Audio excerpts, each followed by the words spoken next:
ఉన్న బంగారాన్ని విడిపించి ఆ రోజు ఆన్లైన్ రేటుకే మేము కొంటాం. Sharma gold company. నమస్కారం, సుమన్ టీవీకి స్వాగతం. ఈ జూలై మాసంలో నవగ్రహాల స్థితిగతులు ఏ రకంగా ఉన్నాయి, ద్వాదశ రాశుల వారికి ఎటువంటి ఫలితాలని అందిస్తున్నాయి, మరి ఎటువంటి పరిహారాన్ని పాటించుకోవాలి, ఈ విషయాన్ని తెలియజేసేందుకు మనతో పాటు ఉన్నారు ప్రముఖ ఆస్ట్రాలజిస్ట్, వేదిక వాస్తు నిపుణులు, శ్రీ విద్యా ఉపాసకురాలు శ్రీమతి జయప్రద గారు. అమ్మ నమస్కారం. నమస్తే అమ్మ, శ్రీమాత్రి నమః. అమ్మ, ఈ జూలై మాసంలో ద్వాదశ రాశుల వారికి ఏ రకంగా ఉండబోతుందో తెలియజేసే ముందు నవగ్రహాల స్థితిగతులు ఈ జూలై మాసంలో ఏ రకంగా ఉన్నాయో చెప్తారా? గోచార ఫలితాలు అనేది ఎప్పుడు కొన్ని ఏంటంటే మనకి వచ్చే శాతంలో 20% పనిచేస్తాయి. 100కి 100% పనిచేస్తే మన జన్మజాతకం. సో గోచార ఫలితాలు ఎప్పుడు తీసుకోవాలంటే జన్మజాతకం పూర్తిగా లేని వాళ్ళు గోచార ఫలితాలు తీసుకోవాలి. జన్మజాతకం ఉన్నవాళ్ళు గోచార ఫలితాలను ఎలా తీసుకోవాలి అంటే వాళ్ళకి ఇప్పుడు దశలు నడుస్తుంటే ఆ దశలో గోచారంలో నడిచే గ్రహాల వల్ల వచ్చే ఇబ్బందులు ఏమైనా ఉన్నాయా, ఈ దశకి ఆ దశకి రిలేట్ అవుతుందా, అయితే ఒకవేళ వచ్చే ఇబ్బందులు ఇవి ఇంపార్టెంట్ అనమాట. గురుదశ నడుస్తూ ఉంది.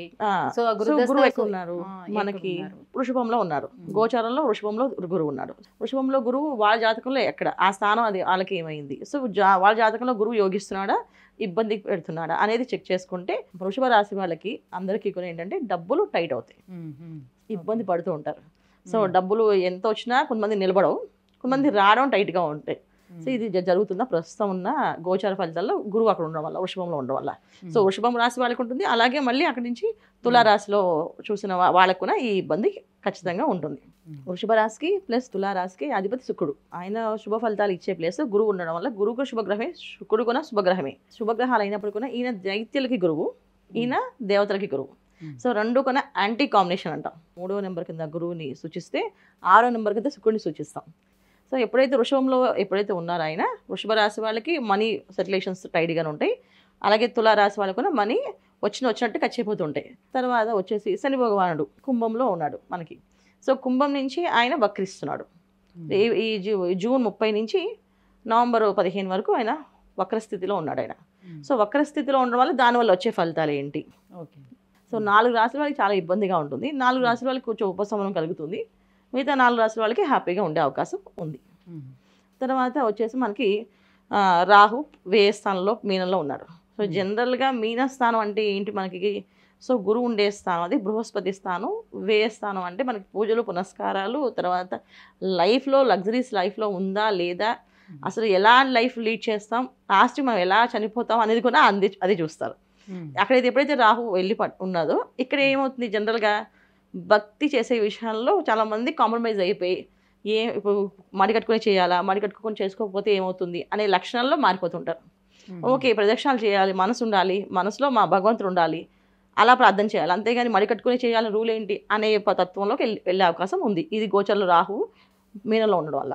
రాహు అలా మొత్తం ఇప్పుడు ఎప్పుడైతే గోచారంలో ఆయన 12th హౌస్లో ఉన్నాడో అన్ని రాశుల్లో కొంచెం ఈ ప్రభావం పడుతుంది.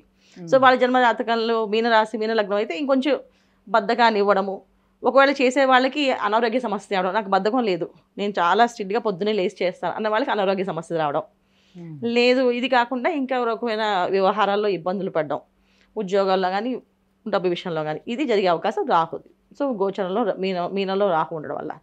తర్వాత వచ్చేసి కేతు వచ్చేసి మీ కన్యలో ఉన్నాడు, అది జనరల్గా ఏంటంటే 6వ స్థానం కన్య. సో కన్యా రాశికి కేతు అనేది పవర్ఫుల్గా అంటే నెగిటివ్ రిజల్టే, పాజిటివ్ రిజల్ట్ అయితే ఇవ్వడు. సో ఎప్పుడైతే కేతు కన్యా రాశిలో పడ్డాడో ఆరోగ్య సమస్యలు ఎప్పుడైనా అంతే. కేతు ఎక్కడ ఏ స్థానంలో ఉన్నా అక్కడ మనకి భయాన్ని గురి చేస్తాడు, అంటే ఏమొస్తుందో మనం చెప్పకుండా చేస్తాడు ఆయన. అందులో 6వ స్థానం అంటే రోగస్థానం మనకి. తర్వాత వచ్చేసి మనకి ఇంకా రవి ప్లస్ బుధుడు శుక్రుడు ప్రతి నెల మారుతూ ఉంటారు. సో వీళ్ళు గమనాలు అనేది ఏంటంటే రవి మారడం వల్ల ఆరోగ్యం ఎలా ఉంటుంది, సో కోర్టు విషయాల్లో కానీ, మన ఉద్యోగ విషయాల్లో కానీ, వ్యాపారం విషయాల్లో కానీ లావాదేవీలు ఎలా ఉంటాయని చూసుకోవచ్చు. శుక్రుడు మారడం వల్ల వివాహాలు ఆలస్యమైన వాళ్ళకి వివాహాలు కుదిరే అవకాశము, తర్వాత భార్యాభర్తల మధ్య సమస్యలు ఉంటే ఆ సమస్యలు తీరే అవకాశము శుక్రుడు మారడం వల్ల. సో బుధుడు మారడం వల్ల ఏంటంటే కొంచెం సౌమ్యంగా చెప్పడము, ఎదుటి వాళ్ళ విషయాలు వినడము, లేకపోతే వినకపోవడము, ఇలాంటి జరిగే అవకాశాలు చిన్న చిన్న మార్పులు. సో మాస ఫలితాలు ఎక్కువ మనకు మారేది ఏంటంటే రవి బుధుడు శుక్రుడు. మిగతా వాళ్ళందరూ సంవత్సరం, గురువు తర్వాత రాహు అయితే సంవత్సరాల కాలం, శని భగవాన్ అయితే 2.5 సంవత్సరాల కాలం ఇలా ఉంటారు కనుక మెయిన్ ఫలితాలు వీళ్ళే ఇస్తారు కనుక మనం ఇవి చూసుకుంటూ మాస ఫలితాలు ఏ రిజల్ట్స్ వస్తాయి అనేది మనం చూసుకొని చెప్పుకుందాం అన్న. అమ్మ, కర్కాటక రాశి వారికి జూలై మాసంలోని నవగ్రహాల సంచారం ఎలా ఉంది, ఎలాంటి ఫలితాలను ఇస్తున్నాయి, వీళ్ళు ఎటువంటి జాగ్రత్తలు తీసుకోవాల్సిన అవసరాలు ఉన్నాయి ఈ నెలలో? కర్కాటక రాశి వాళ్ళు ఎప్పుడు కూడా అదృష్టవంతులే. ఏదో ఒకటి వాళ్ళకి చంద్రుడు ఒక రాశి తత్వం వల్ల ఏంటంటే ఏదో ఒక ఎనర్జీస్ వీళ్ళకి పనిచేస్తూనే ఉంటాయి. ఎందుకంటే దాంట్లో ఉన్న నక్షత్రాల బలాలు పుష్యమి, ఆశ్లేష, పునరుసు 4వ పాదం ఇవి ఉండడం వల్ల ఏంటంటే ఒక గురు నక్షత్రం, ఒకటి శని భగవాన్ నక్షత్రం, ఒకటి బుధ నక్షత్రం. సో కర్కాటక రాశి వాళ్ళు ఏ పని చేసినా ఫాస్ట్గా వాళ్ళు ఏదో ఒకటి గెటాన్ చేసి వచ్చేస్తుంటారు. కానీ ఈ మాసంలో కర్కాటక రాశి వాళ్ళకి ఏమవుతుందంటే ఆరోగ్యం జాగ్రత్తగా కాపాడుకోవాలి. ఆరోగ్య విషయం చాలా జాగ్రత్తగా తీసుకోవాలి. ఆరోగ్యంలో వీళ్ళకి కొంచెం ఇబ్బందులు ఉన్నాయి. తర్వాత కర్కాటకంలో 17 నుంచి రవికోణ సంచారం మొదలవుతుంది, దక్షిణాయనం ప్రారంభం అవుతుంది. సో అందుకని ఏంటంటే ఖచ్చితంగా కర్కాటక రాశి వాళ్ళు ఏంటంటే పూజా పునస్కారాలు ఆల్రెడీ చేస్తుంటారు, కొంచెం ఎక్కువగా శ్రద్ధగా చేసుకొని అయిన ఆహారం తీసుకోవాలి. ఎక్కువ అంటే ఏంటి, శుభ్రతగా కలిగిన ఆహారం తీసుకోవడం వల్ల వీళ్ళ ఆరోగ్యం కాపాడగలుగుతారు. ఎందుకంటే వీళ్ళకి తృతీయ స్థానంలో కేతువు, నవమ స్థానంలో రాహు. సో తృతీయ స్థానంలో కేతువు ఎప్పుడైతే వచ్చిందో సో అది కొంచెం ఇబ్బంది పెట్టే లక్షణం ఉంటుంది. ఎందుకంటే ఏ రకమైన డిసీజ్ కానీ ఎలాంటి జబ్బు ఇస్తాడో చెప్పడం, సైలెంట్గా తెచ్చిస్తారు. ఎందుకంటే 6వ స్థానం రోగస్థానం, కర్కాటక వాళ్ళకి తృతీయ స్థానం. సో ఆ రెండు కూడా యాంటీ కాంబినేషన్.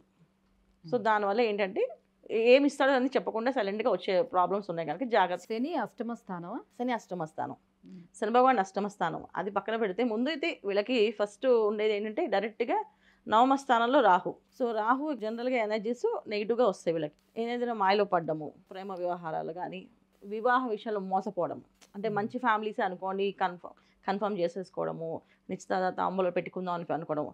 లక్కీగా ముహూర్తాలు ఏం లేవు కనుక అంత దూరం వెళ్ళవు, కానీ సంబంధాలు కుదుర్చుకోవడం కానీ, మాట్లాడుకోవడం కానీ, బాగుంది అనుకోవడం కానీ, మోసపోవడం కానీ జరిగే అవకాశం ఈ నెలలో కర్కాటక రాశి వాళ్ళకి.